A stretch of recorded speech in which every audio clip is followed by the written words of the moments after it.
Vamos começar com o modelo atômico da matéria,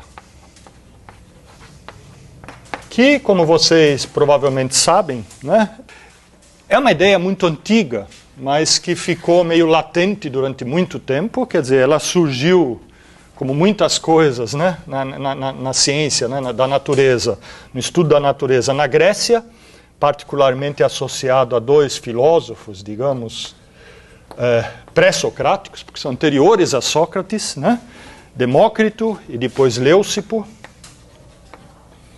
A preocupação deles era uma preocupação filosófica, né? A preocupação é o seguinte: bom, eu posso pegar um pedaço de matéria e dividir em dois, por exemplo, né?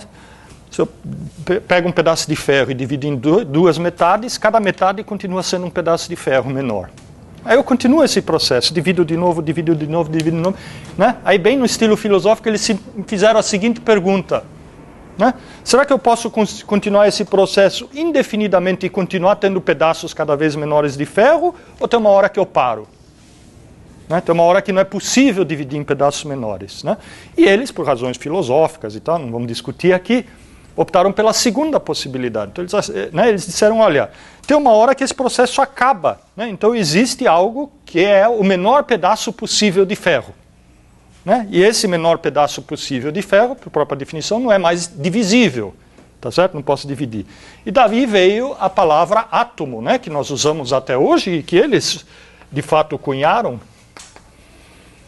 né? E que significa indivisível. Né? Então, né? Hoje nós sabemos que o átomo não é indivisível, né? Mas a palavra continua aí.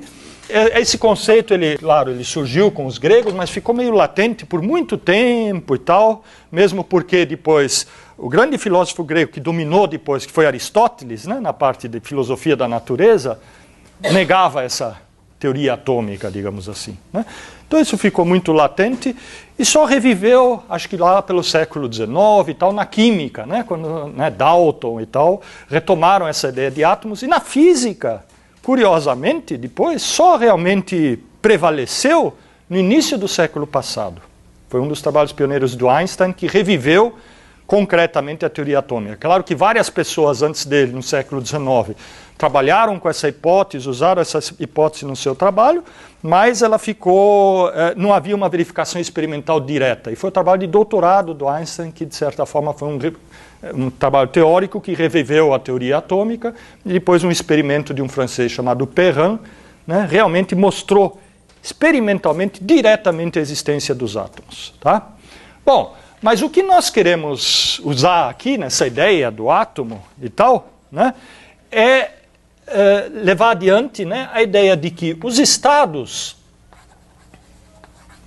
que nós chamamos de estados de agregação da matéria, né, que nós vemos aí no dia a dia. Quais são os estados de agregação da matéria? Bom, ela pode estar na forma sólida,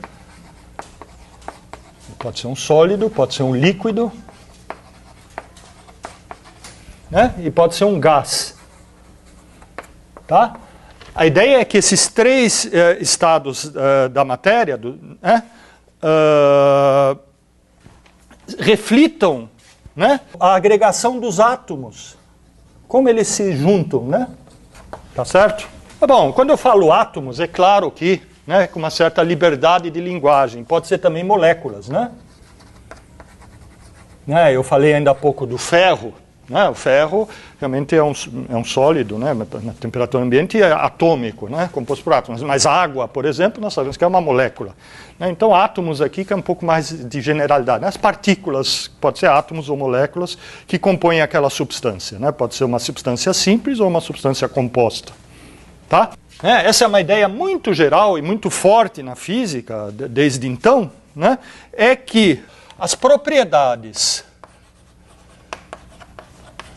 que nós vemos, porque, como eu já mencionei, nós não vemos os átomos diretamente, né? O que nós observamos nas substâncias são propriedades que nós chamamos de propriedades macroscópicas, propriedades na escala do dia a dia, né? Os átomos estão numa escala muito menor.